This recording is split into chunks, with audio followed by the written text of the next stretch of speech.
Mi nombre es Ricardo Allegri, soy el jefe de neurología cognitiva del Instituto Neurológico FLENI y voy a ocuparme de hablar de biomarcadores, hacia dónde vamos y qué podemos esperar.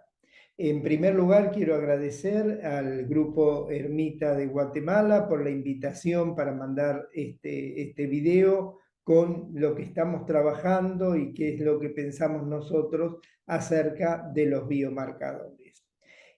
Siempre que empezamos una presentación sobre enfermedad de Alzheimer, ponemos a Alois Alzheimer, el psiquiatra alemán, y Augusta Deter, su paciente, con los estudios neuropatológicos que en 1907 publicó Alois Alzheimer. Y esto no es solo irnos a la historia, sino poner en énfasis las dos alteraciones neuropatológicas que son base de la enfermedad y que ya fueron descritas por Alzheimer en 1907.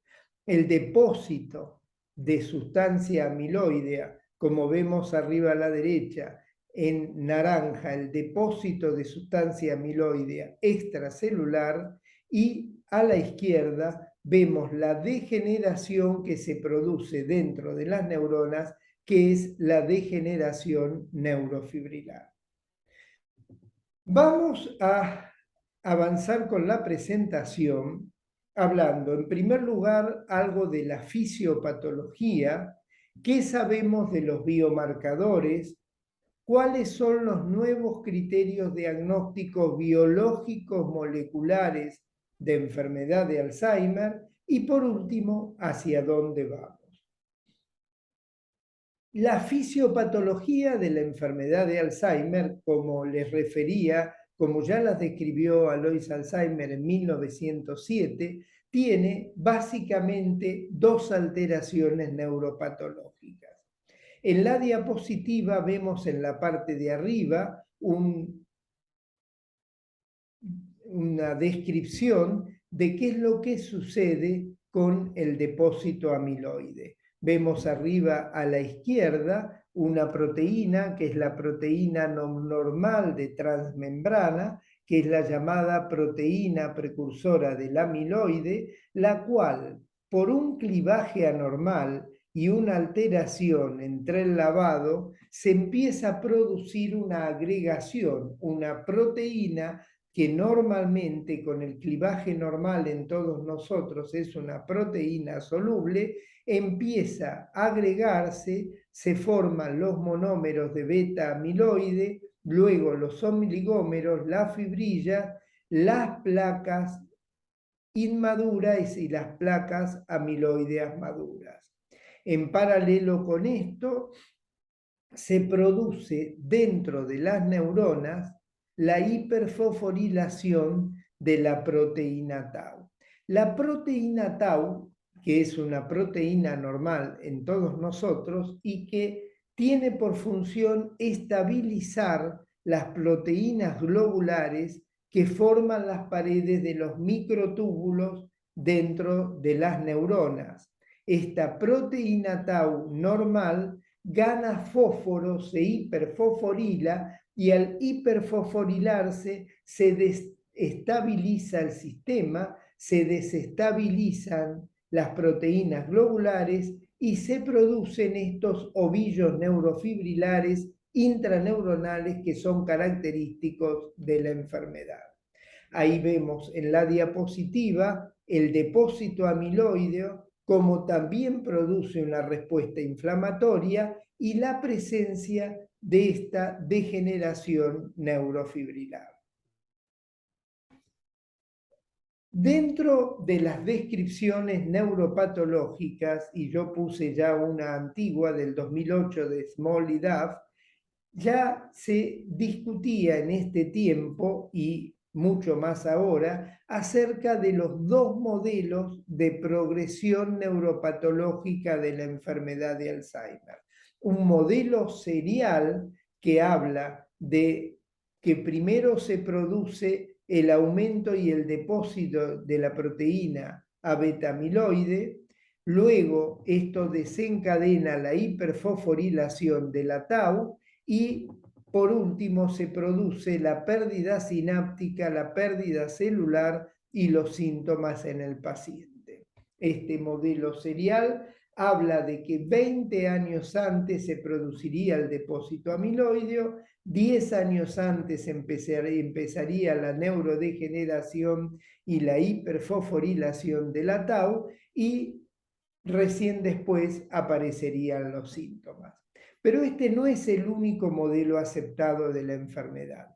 También hay un modelo dual, un modelo que especula que la patología del amiloide se produce en paralelo con la patología de la tau. El aumento de la beta 42, el aumento de la proteína A beta y el depósito de A beta en el cerebro se produciría en paralelo con la hiperfosforilación de la tau. Este sería el modelo dual que desencadenaría posteriormente la pérdida sináptica, la pérdida celular y la sintomatología de nuestros pacientes.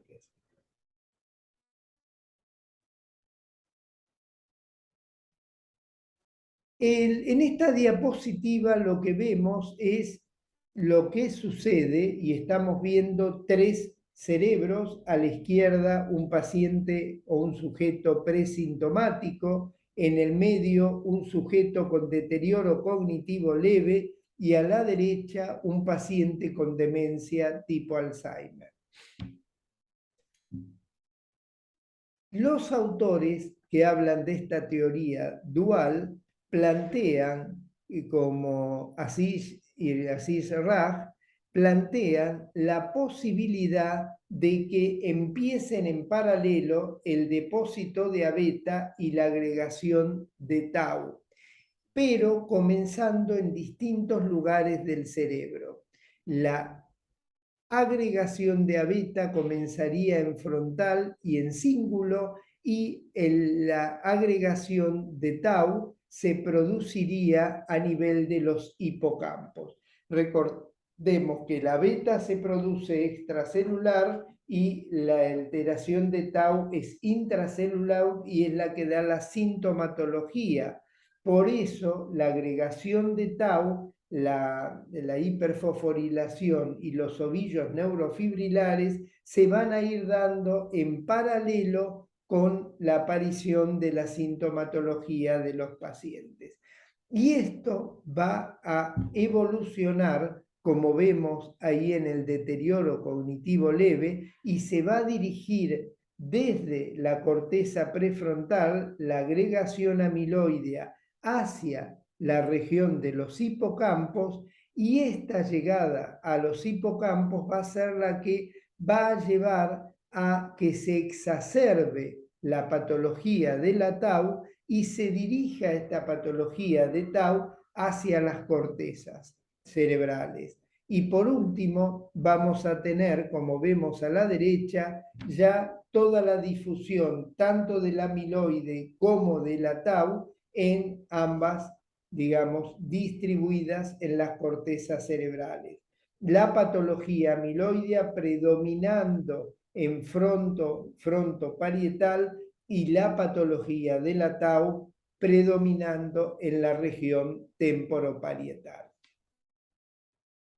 Esta difusión temporoparietal de la tau es lo que nos explica hoy por hoy la sintomatología de los pacientes. Por eso, la sintomatología de la enfermedad de Alzheimer obedece más a una alteración de la corteza posterior, el trastorno de memoria y un síndrome afaso-apraxo-agnósico. Bien, pero esto no es tan sencillo todavía. Hay una diferencia fundamental entre los Alzheimer de comienzo en edades tempranas de la vida a los Alzheimer de comienzo en edades tardías de la vida. Los Alzheimer de comienzo temprano, que empiezan antes de los 65 años, en general, si uno hace la anatomía patológica y estudia esos cerebros, lo que se va a encontrar es la patología pura de enfermedad de Alzheimer como la venimos describiendo. En la medida que aumentamos en la edad, en la medida que aparece el envejecimiento, lo que vamos a tener es unas sumatorias de patologías. A la patología de enfermedad de Alzheimer se van a sumar lesiones vasculares, se van a sumar alteraciones de la alfa-sinucleína, se van a sumar alteraciones de la tau, se van a sumar alteraciones de TRP43 y en un paciente mayor, en un paciente de más de 65 años, cuanto mayor la edad, mayor la posibilidad que tenga una sumatoria de proteinopatías, una sumatoria de alteraciones proteicas.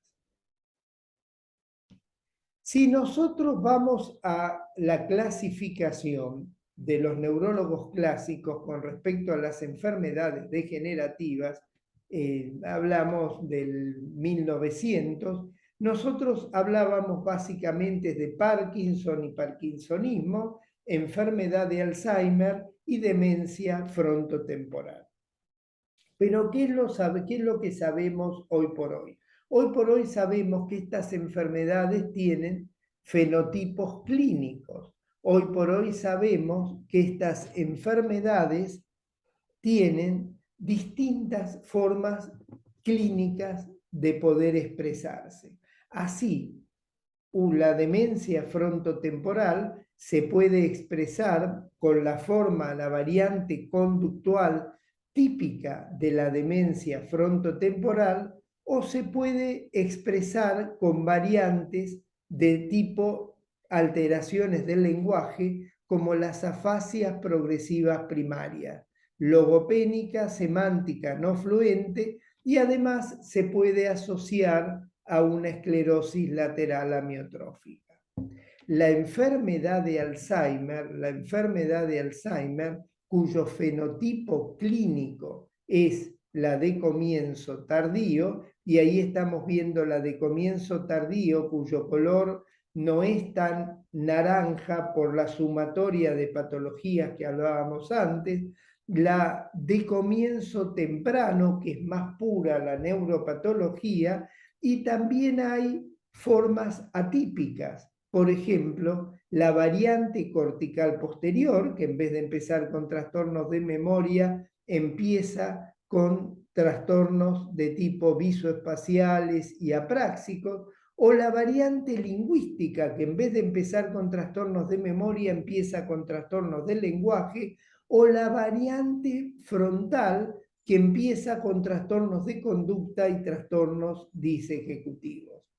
También tenemos la implicancia de la patología Alzheimer en la enfermedad por cuerpos de Levy. La enfermedad por cuerpos de Levy forma parte de la enfermedad de Parkinson, pero hoy sabemos que lo que conocíamos como parkinsonismo, de hecho, la parálisis supranuclear progresiva y la córtico-basal, hoy por hoy, que antes eran parte de los parkinsonismos, hoy por hoy sabemos que obedecen a otras patologías.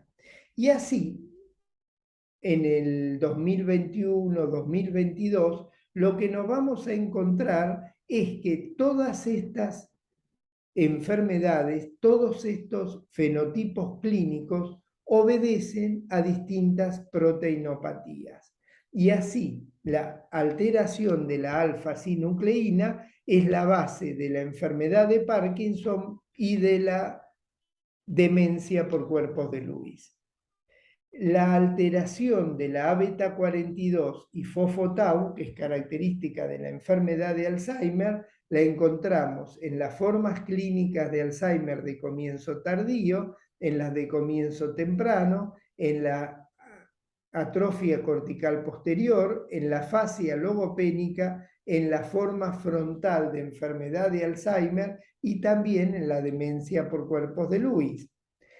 Patología tau, patología de demencia frontotemporal, es característica de la variante conductual, pero puede determinar las formas afásicas, puede formar parte de estos pacientes con formas tardías de enfermedad de Alzheimer, o esta taupatía es base de un parkinsonismo, que es la parálisis supranuclear progresiva, u otro parkinsonismo, que es la degeneración córtico-basal. Pero la demencia frontotemporal puede ser producida no solo por tau, sino también por otra alteración proteica que es TDP43, y vamos a ver que la TDP43 puede producir la variante conductual, las alteraciones del lenguaje, contribuye al Alzheimer tardío y puede producir esclerosis lateral amiotrófica. Y también vamos a tener otras alteraciones proteicas como FUS y UPDRS. Todo esto, este es un artículo que yo publiqué hace un par de años, en el cual, como ven en el título, lo que yo explicaba es moviéndonos, yendo de lo que se consideraba las demencias neurodegenerativas a el concepto de proteinopatías cognitivas, reemplazando este concepto antiguo del dónde, que es como se clasificaban las enfermedades en el 1900, por el qué, que es como se van a clasificar en el tiempo que sigue, en el qué, o sea, en qué produce la sintomatología clínica. Bien, en esta diapositiva prestemos atención. Primero, en la parte superior, los dos cerebros nos están mostrando los resultados en nuestros pacientes con marcación amiloidea por PET. En los dos cerebros del medio estamos viendo PET con FDG, o sea que estamos viendo metabolismo cerebral, y en los dos cerebros de abajo lo que estamos viendo son espesor cortical por resonancia magnética. Abajo el reloj lo que nos está marcando son los años estimados al comienzo de la sintomatología. Y miremos como ya 18, 20 años antes comienza el depósito amiloideo, vemos el depósito amiloideo, 10 años antes empieza el trastorno metabólico y la neurodegeneración, el adelgazamiento cortical, 3, 2, 1, 0, ahí empieza la sintomatología clínica. 20 años antes se produce el depósito amiloideo, 10 años antes la neurodegeneración y recién después aparece la sintomatología de nuestros pacientes. Bien, dos palabras de Augusta Deter y dos palabras acerca de este estudio que aparece en Lancet Neurology en febrero del 2013, y lo que muestra este estudio es que Augusta Deter tenía una alteración genética. Augusta Deter era una forma familiar de enfermedad de Alzheimer. Augusta Deter tenía una mutación de presenilina 1. Probablemente esto nos explique por qué Augusta Deter tuvo su Alzheimer a los 50 años y nos explique por qué la sintomatología que tuvo Augusta Deter no era la típica que nosotros conocemos hoy en el Alzheimer.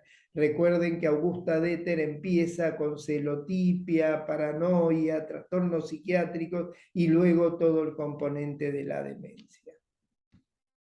Bien, esto es para comentarles, es una publicación nuestra de una familia, un paciente que yo tuve, es el que está marcado con la flechita abajo, un paciente que yo lo diagnostico a los 34 años de un síndrome demencial, que tenía una forma clínica frontotemporal y que cuando le hicimos la anatomía patológica nos encontramos con las placas amiloideas, y en ese momento estudiamos la genética y encontramos que era una alteración de la presenilina 1. Hoy por hoy, varios grupos de Latinoamérica estamos trabajando fuertemente en todo lo que son los Alzheimer de formas familiares. El grupo más importante por lejos es el grupo de Francisco Lopera, como ven marcado en el azul más fuerte de Latinoamérica. Francisco Lopera ha sido pionero en el estudio de estas formas familiares y es el que sigue el mayor grupo familiar de enfermedad de Alzheimer en el mundo. Recordemos que el 2 al 3% de los pacientes son formas familiares y el 97 al 98% corresponden a formas esporádicas, a formas no familiares, a formas no genéticas. Bien, avancemos ahora con los biomarcadores. ¿Qué son los biomarcadores? Los biomarcadores son estudios que marcan en vivo patologías que nos permiten hacer diagnósticos de enfermedades. ¿Cuáles son los biomarcadores de enfermedad de Alzheimer? Tenemos un grupo de biomarcadores que marcan una de las patologías del Alzheimer, que es la amiloidosis, y para esto tenemos biomarcadores en líquido cefalorraquídeo, el estudio de la proteína beta 42, y biomarcadores en PET, la posibilidad de marcar esta proteína amiloide gracias a la tomografía por emisión de positrones. También marcamos tau, también marcamos la patología de tau con el estudio de la tau fosforilada en líquido cefalorraquídeo o con marcadores de tau en la tomografía por emisión de positrones.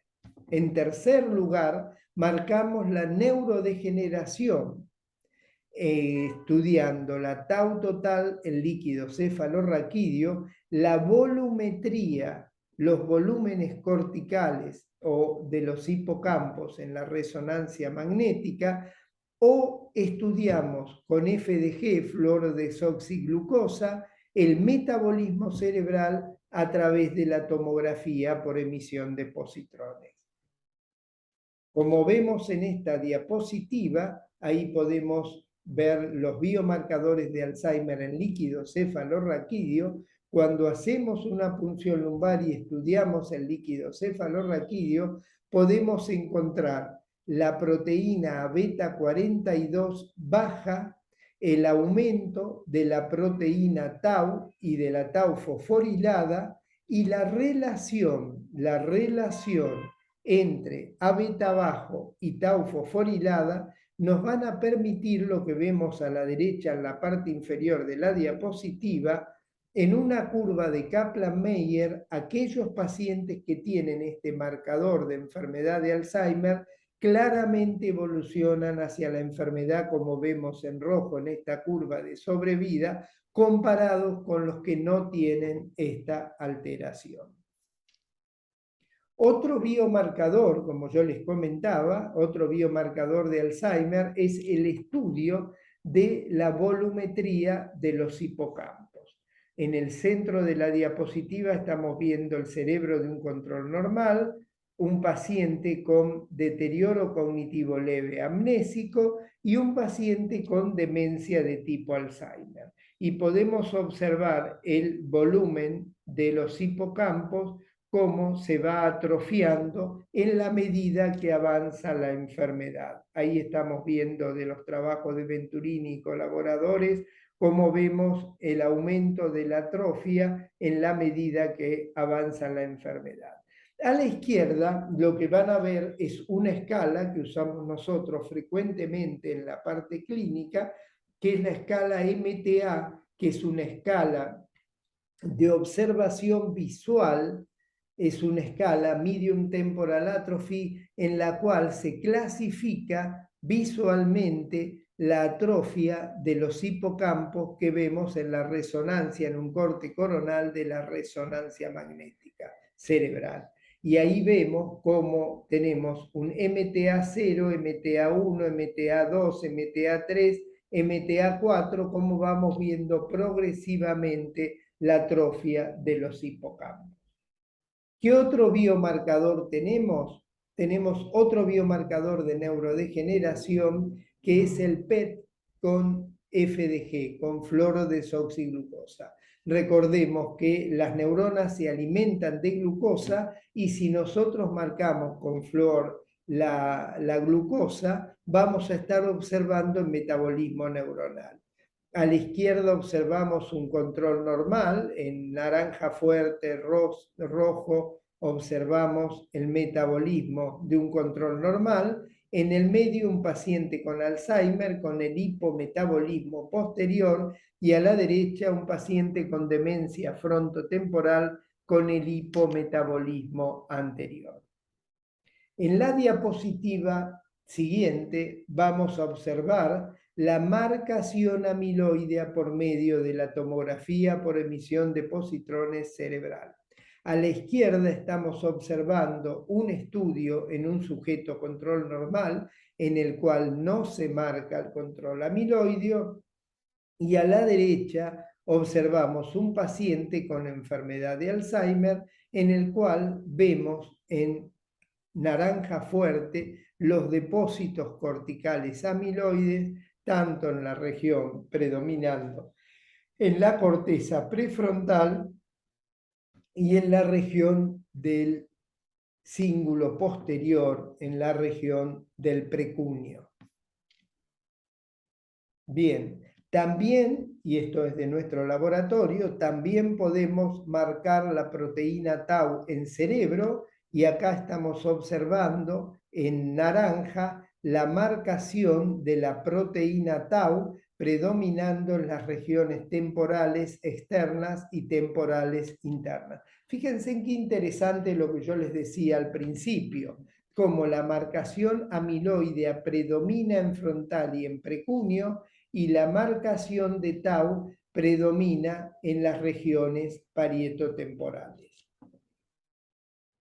Bien, esto nos permite y ha permitido a Batson, a Sperling, ya publicar lo que son en los estadios clínicos de la enfermedad de Alzheimer, preclínico, deterioro cognitivo y demencia, cómo se comportan cada uno de estos biomarcadores. Ahí vemos en azul el depósito de beta amiloide que fundamentalmente aumenta durante el estadio preclínico, luego aparece la disfunción sináptica, luego la injuria neuronal marcada con la tau en líquido cefalorraquídeo, luego la atrofia cerebral por medio de la resonancia magnética, luego aparecen los síntomas y ya estamos en el deterioro cognitivo leve y después aparecen las alteraciones funcionales y entramos dentro de lo que llamamos demencia.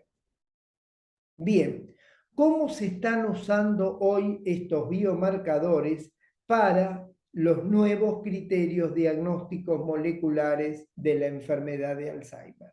Recordemos que desde la década del 80 hasta nuestros días, los criterios diagnósticos que se usaron de enfermedad de Alzheimer fueron los criterios del NINS-ADRA, que permitían diagnosticar demencia de tipo Alzheimer probable, posible y definida. Y solo definida cuando teníamos la anatomía patológica. Dos cuestiones a modificar. En primer lugar, que la enfermedad de Alzheimer, como sabemos, no es solo demencia. El NINS-ADRA nos permitía diagnosticar demencia. Segunda cuestión es que el NINS-ADRA dejaba Alzheimer definido solo por la anatomía patológica. Y hoy los biomarcadores nos permiten marcar en un individuo vivo la anatomía patológica. Y ahí aparecen estos nuevos criterios diagnósticos biológicos o moleculares de enfermedad de Alzheimer. A la izquierda vemos el artículo de Neurology de Clifford Jacks, el cual publica estos criterios ATN para un esquema de clasificación de enfermedad de Alzheimer. A la derecha vemos dos publicaciones de nuestro grupo de cómo aplicamos esta nueva clasificación ATN a partir de biomarcadores en una cohorte en seguimiento en nuestro servicio en una cohorte de aproximadamente 60 pacientes que fueron seguidos 60 meses. Y lo que aparece en esta cohorte incluía sujetos controles normales, deterioros cognitivos leves tempranos, deterioros cognitivos leves tardíos y pacientes con demencia de tipo Alzheimer. En tonalidades de rosa y naranja, lo que observamos son todos aquellos que tienen en los biomarcadores amiloideos positivos, y en azul y gris son los amiloideos negativos. Y así podemos definir, por ejemplo, en gris, los que tenían amiloide, tau y neurodegeneración negativo, que en el caso de los controles normales, solo el 58% de nuestros controles normales tenían todos los biomarcadores normales. Vemos como el 42% tenían alteraciones en los biomarcadores. Estas alteraciones aumentan en el deterioro cognitivo leve temprano, más en el deterioro cognitivo leve tardío, y ya en los pacientes clasificados clínicamente como demencia tipo Alzheimer, el 92% tenían patología de Alzheimer, pero el 8% no tenían alteración amiloidea. O sea que el 8% de nuestros pacientes típicamente demencia tipo Alzheimer no eran Alzheimer, eran debido a otra neurodegeneración. Esto nos permite clasificar a los pacientes distintos, y lo que estamos viendo acá es el resultado del seguimiento a 60 meses. A la izquierda, una curva de Kaplan-Meier basada en la clasificación clínica, controles de deterioro cognitivo leve y deterioros cognitivos leves tardíos, cómo estos pasaban a demencia en 60 meses, y a la derecha lo que vamos a ver es la clasificación biológica, cómo nos permite dividir mejor las poblaciones y cómo nos permite predecir mejor quién va a evolucionar de los deterioros cognitivos leves a demencia en un periodo relativamente corto de 60 meses. Bien, para terminar, ¿hacia dónde vamos? En primer lugar, quiero mostrarles esta diapositiva que apareció en el 2021 en Physiological Review de la American Physiological Society. En esta diapositiva podemos observar todo el devenir de la investigación en enfermedad de Alzheimer, desde la descripción original de Alois Alzheimer en 1907 de Augusta Deter. Vamos a ver en la parte de arriba en celeste cómo fue evolucionando la parte clínica de la enfermedad de Alzheimer. De 1907 a 1978 se consideraba una demencia presenil. Recuerden que en el libro de psiquiatría de Kraepelin dividía la demencia presenil, la enfermedad de Alzheimer, la demencia senil, la vascular, y la demencia precoz, la esquizofrenia. A partir de los 70, a partir del 78, ya se sabe que la enfermedad de Alzheimer puede ser presenil, pero es mucho más frecuente dentro de lo que es la demencia senil propiamente dicha. En los 90 empieza a aparecer el concepto de deterioro cognitivo leve. Todos sabemos que entre la normalidad y la demencia no hay un corte abrupto, sino que es un devenir en el tiempo, una escala de grises, que es lo que se llama el deterioro cognitivo leve, y ya con la aparición de los biomarcadores empiezan a aparecer y conocerse los estadios preclínicos de la enfermedad, y ya en los últimos años, con lo que yo les decía, con estos nuevos criterios, entenderse clínicamente como una entidad biológica, como criterios diagnósticos y criterios de clasificación biológicos.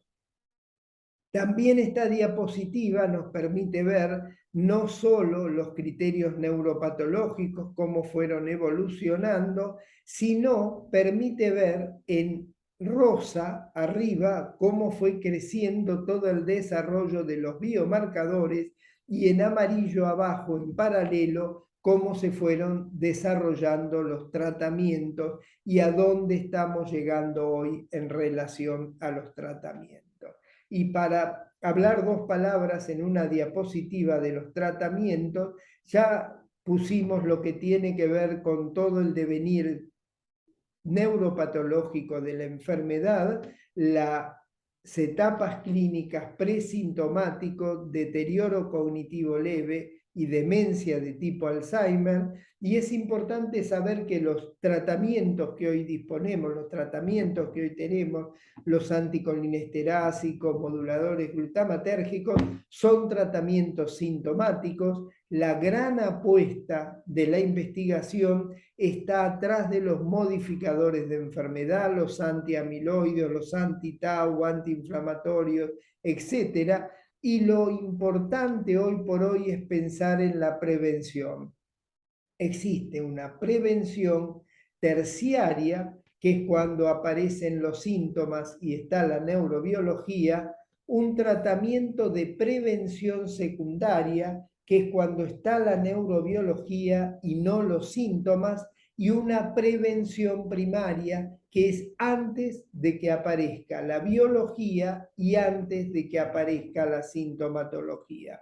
Es interesante porque prevención primaria, como yo puse en la izquierda abajo, está todo lo que tiene que ver con los estilos de vida, cuidar los factores de riesgo vasculares, la alimentación, el ejercicio físico, el ejercicio cognitivo, pero también hoy por hoy se están haciendo investigaciones con medicaciones en prevención primaria, antes de que aparezca la sintomatología y la neurobiología de la enfermedad.